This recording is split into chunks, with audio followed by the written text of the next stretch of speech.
সিলেটের সদ্য বিদায়ী জেলা প্রশাসক মোহাম্মদ সারোয়ার আলম তার দায়িত্ব পালন শেষে এক অনন্য দৃষ্টান্ত স্থাপন করে বিদায় নিয়েছেন। দায়িত্বের শেষে তিনি মানবিকতা ও স্বচ্ছতার এক বিরল উদাহরণ তুলে ধরেন, যা ইতিমধ্যেই সবার নজর কেড়েছে।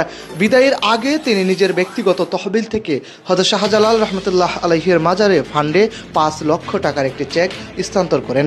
শুধু তাই নয়, প্রায় 700 বছরের ইতিহাসে এই প্রথমবার মাত্র 3.5 দিনের মধ্যে মাজারের দান বাক্স খুলে প্রকাশ্যে দানের টাকা গণনার উদ্যোগ নেওয়া হয় তার নেতৃত্বে। এই স্বচ্ছ প্রক্রিয়ায় সাধারণ মানুষের মাঝে আস্থা তৈরি করেছে এবং প্রশাসনিক জবাবদিহিতার একটি নতুন দৃষ্টান্ত স্থাপন করেছে।